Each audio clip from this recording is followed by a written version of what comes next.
All right, I wanted to do a review of this video because I feel like there's some gross conceptual errors in it that are annoying me. One of the first things we learn about shapes and geometry is the concept of parallel lines. Two lines that both travel in the same direction and their paths never cross. Well, let me tell you, reality is a lot more complex.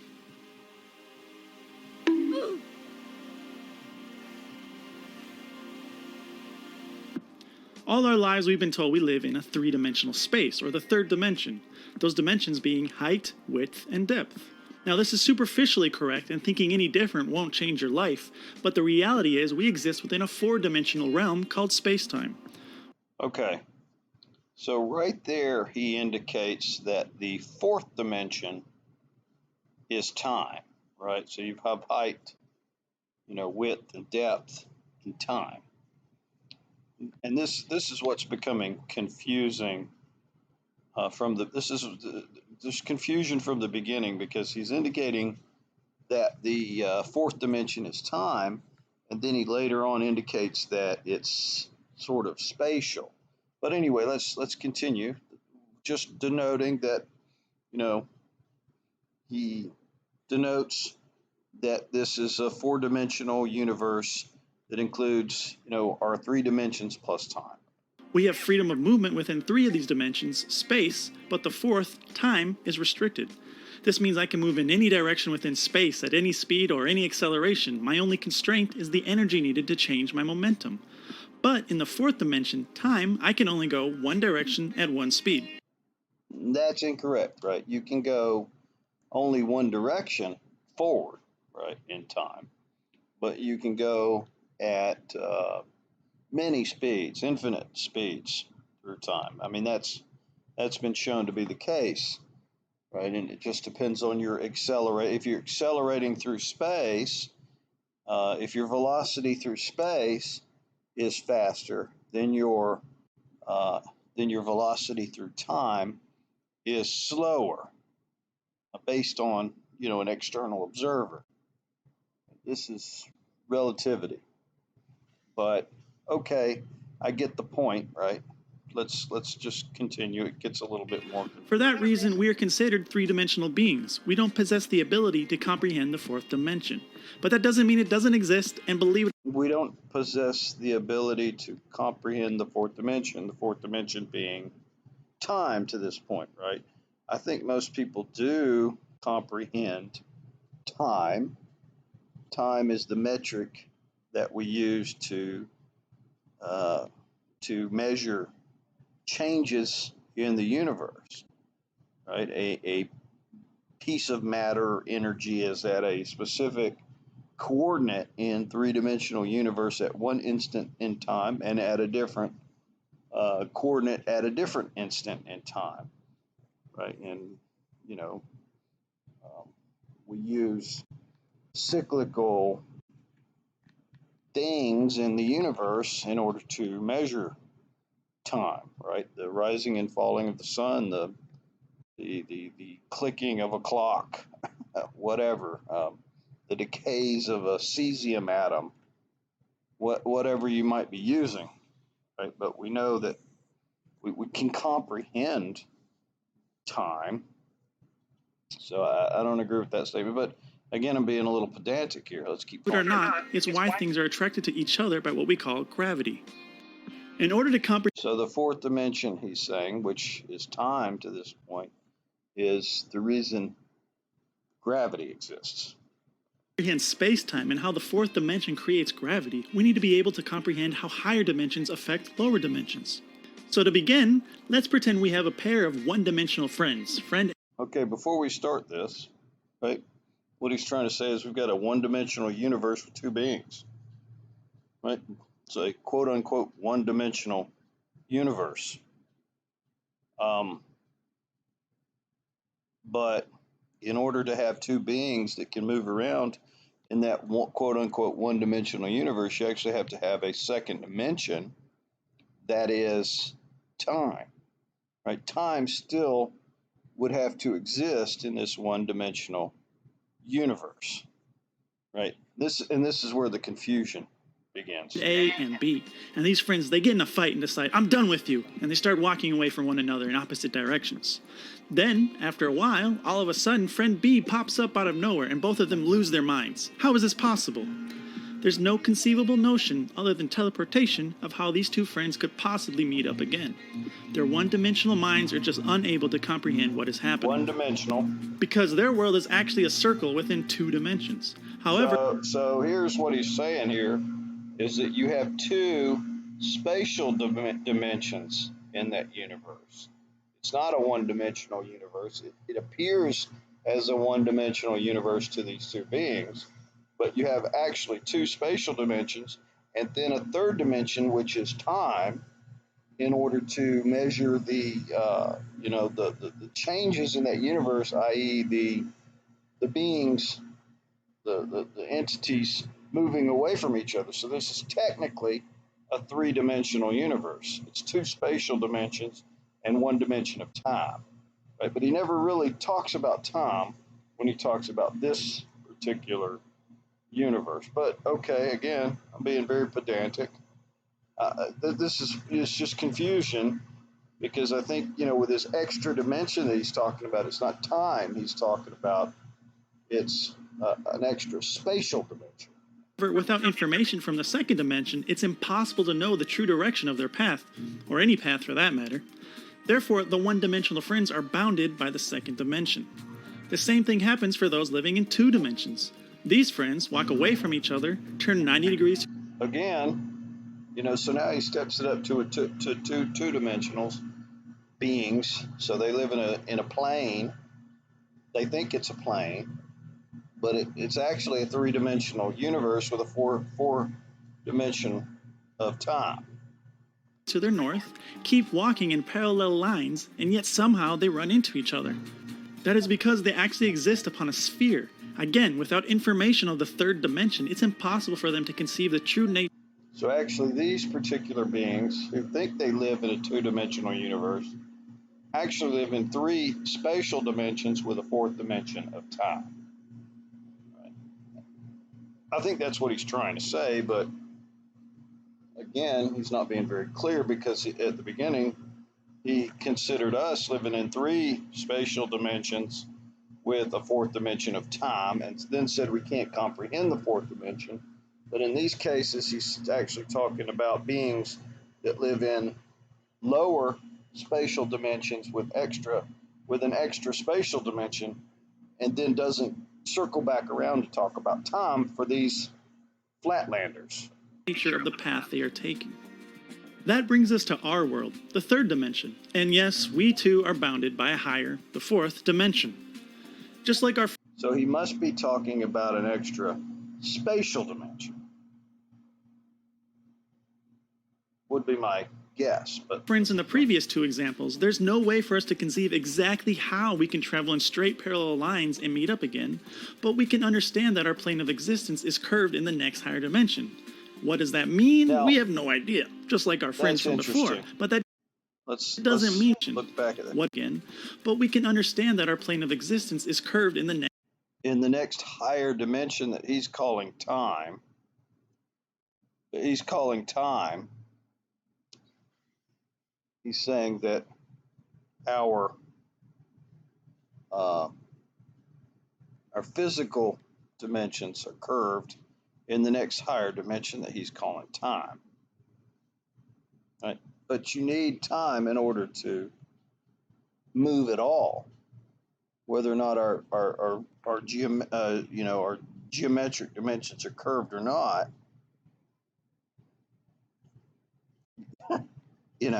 It's confusing, man. Next higher dimension. What does that mean? We have no idea, just like our friends from before. But that doesn't mean we can't understand the consequences of it.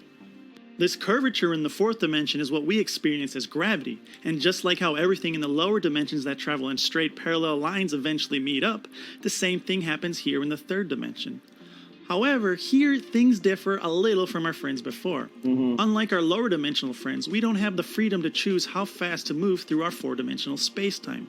Whether you are running, sitting, or falling, you are moving through space-time at the notorious speed c, roughly 3.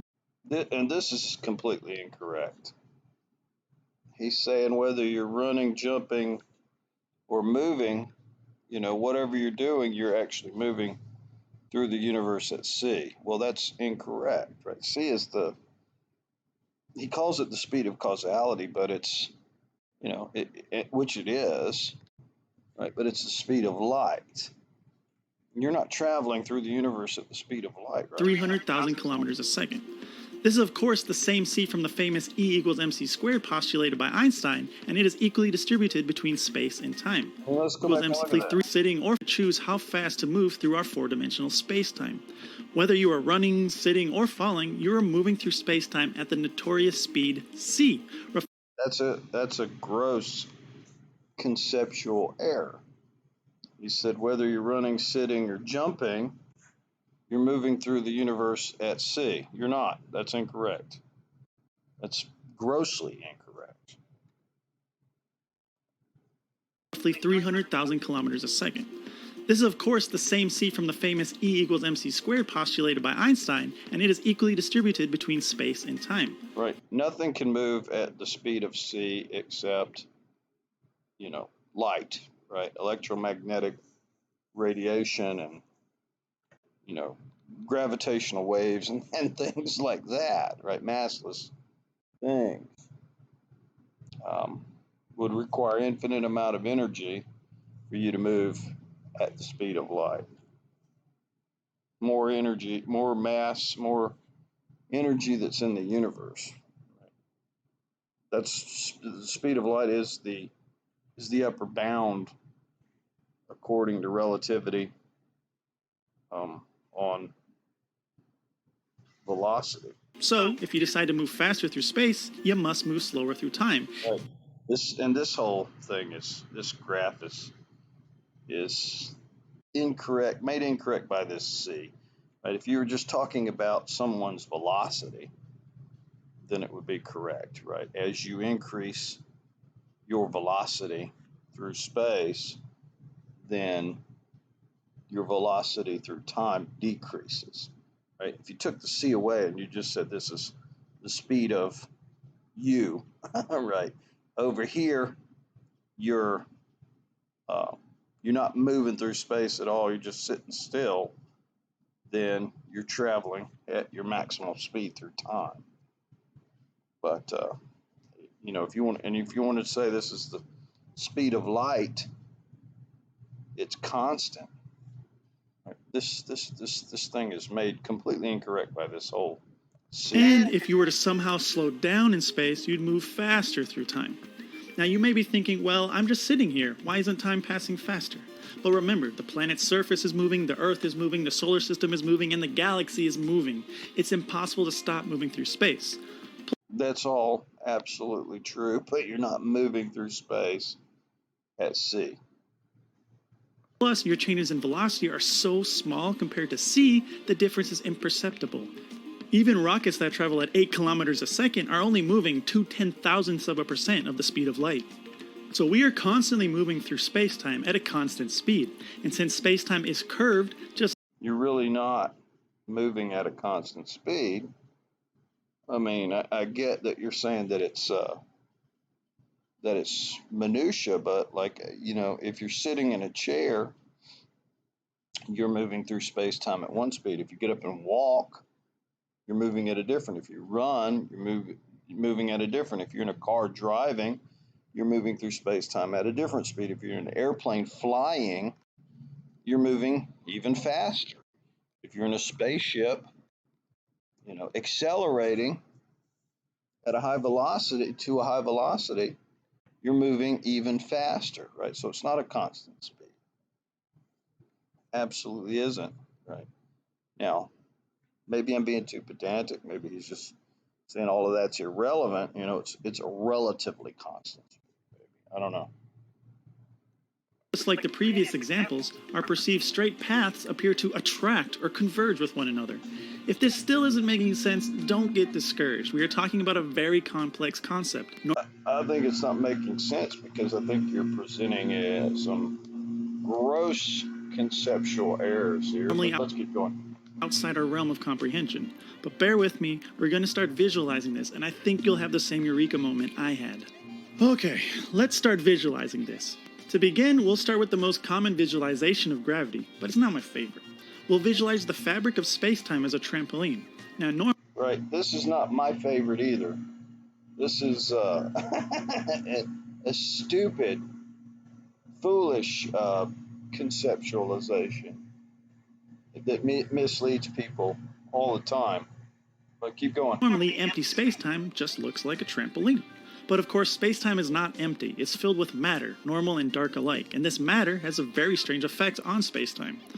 Now, although they exist within space-time, the elementary particles that make up all matter are not made up of space-time themselves. They are, for lack of a better term, and as far as we know today, pure energy. I love how this guy knows what particles are made out of. They're pure energy, right? What does that mean? Right? What is light made out of? Is that made out of impure energy? You know, what are gravitational waves made out of? Is that not pure energy? I mean, and then he says, you know, space is not made out of the same thing as man. What's space made out of? I mean, we're really getting off the deep end here, man. This pure energy occupies volume within spacetime, or disturbs it. But this volume that should be spacetime doesn't simply disappear because energy or matter is occupying it. It is displaced. I love this whole trampoline analogy just because of its silliness, right? Imagine that you have a trampoline and you put a bowling ball in the middle of that trampoline. Like they have a bowling ball, right? And it distorts the trampoline, which is representative of distorting space-time. Well, why? Why does it distort the trampoline? Well, because you have a force of gravity pulling down on the bowling ball that stretches the trampoline. If you put the same idea, the same trampoline in the far reaches of space, right? You got a trampoline way far away from the Earth, because below the bowling ball here, you got the Earth pulling down on the bowling ball. Put it way far away from the Earth, way far away from any gravitational force. You put a bowling ball on a trampoline, it's going to hover, it's going to float on top of the trampoline. It's not going to deform the trampoline at all because there's no gravitational force pulling the bowling ball down, which is why this analogy always falls short. In order to have, you know, a deformation in the trampoline, you actually have to have gravity. They're trying to represent gravity in the by deforming the trampoline, but you have to have gravity pulling the balls down in order to have the deformation. So it's symbolic, but it's so inaccurate that when you really scratch your head and think about it, it's just stupid. So the more energy or mass that exists, the greater a disturbance and displacement it has on the surrounding spacetime. So planets and stars. And then you have the whole concept of the trampoline is two-dimensional. Space in our reality is three-dimensional. Stars and all energy within them warp space-time around them. That means space-time is curved by matter, which is very important because straight lines on curves have unique behaviors. A straight line along a curve is called a geodesic, and an easy way to identify geodesics on spheres is that they always pass through the point on the exact opposite side of the sphere. The only reason it wouldn't is if some force was applied to it along its path, but then it would no longer be a straight line. Now, two geodesics, no matter where you put them on a sphere, will cross each other's paths. Now, whether objects following those paths hit each other is a matter of timing and relative velocities, but they are constantly moving to intercept the other's path.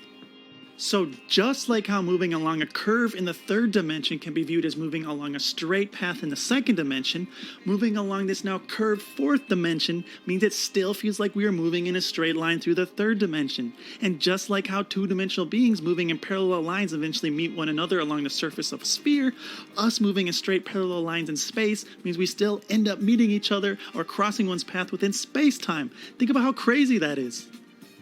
If we suspend a ball above the Earth's surface, it's moving in the same direction as the Earth through space. Let's even freeze the rotation of Earth so we don't have to worry about the angular velocity affecting our ball's movement.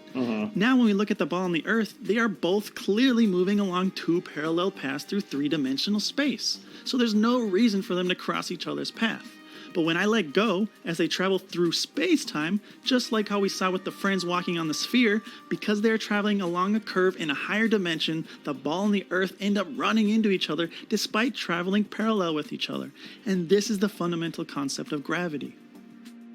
This becomes abundantly clear if we change our perspective. If you look at our two friends walking along in two dimensions, it looks like they walk into each other. However, if we remove any reference to their velocity, because they are walking the same speed, it simply looks like they are gravitating towards each other for no reason. The same thing applies to our ball and Earth. As they both whiz past, it's clear that, oh, okay, they're moving along a curve on the fourth dimension and thus converge. We can see both of their horizontal and vertical movements, but to someone standing on the Earth, the ball appears motionless as if it's not moving through space at all. The only difference is that the ball's path through space-time converges with the Earth's path. And even though it appears as if the ball is motionless on the ground, since both the Earth and the ball are still moving through space-time, they're still constantly colliding. I mean, I have no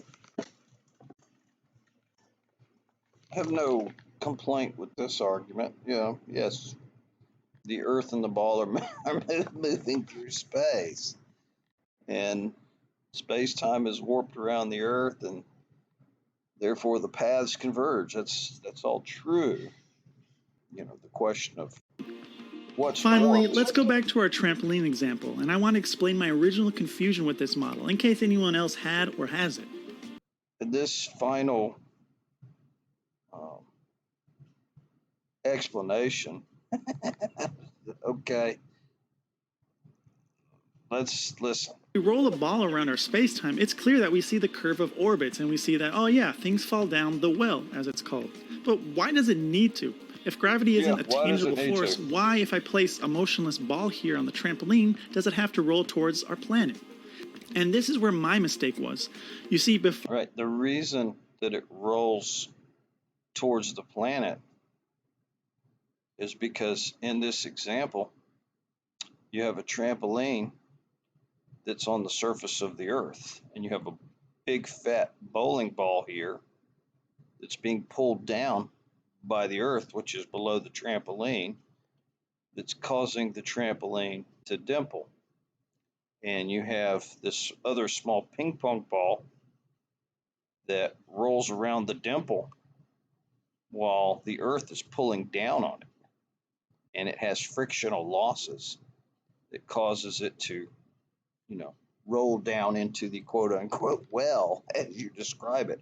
Or if you just leave it up and you don't put any forward force on the ball, again, the gravitational force of the Earth causes the ping pong ball to roll down into the bowling ball. But the bottom line is that without the gravitational force of the Earth in this example, you have no motion, right? You have nothing. Now, what he's trying to say is, well, this is some big mass in space that's warping space around it, and another small mass in space that's, warping mass to a lesser extent, but they're both traveling through space, and for whatever reason,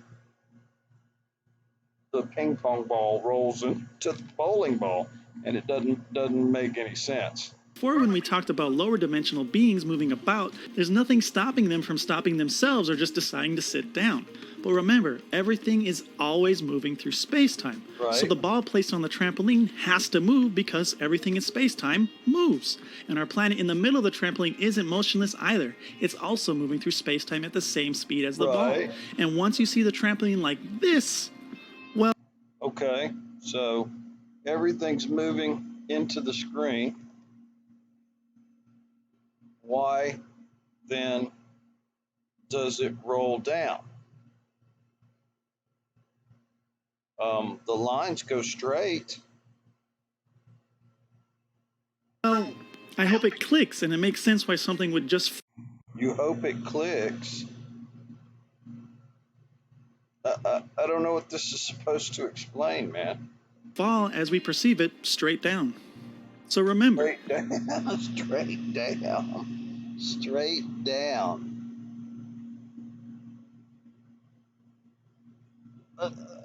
I'm flabbergasted. if it feels why something would just Listen, what does the forward progress through space have to do with making the ping pong ball roll towards the bowling ball?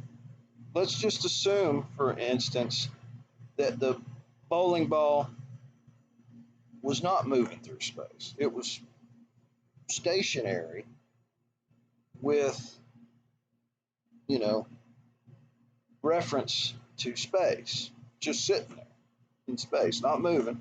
And the ping pong ball is just sitting there with reference to space. They're just sitting there. Let's just assume they're not moving through space. Would the ping pong ball fall down the well or not? What does the forward movement through space have to do with the ping pong ball rolling into the bowling ball? If you have a trampoline and you put a bowling ball on it, you put a ping pong ball next to the bowling ball, the ping pong ball is going to roll into the bowling ball. Because of gravity, because of the Earth's gravity. You put that system in the deep reaches of space outside of a gravitational field. You put a trampoline, put a bowling ball, you put a ping pong ball on it. First of all, you're not going to get a dimple. There's nothing pulling the balls down. But let's say you push the bowling ball down and dimple the trampoline, and you get it to sit there, and you put the ping pong ball on the side. They're just going to sit there, just going to float. So anyway, that's it. That's all I got to say. Y'all have a good one.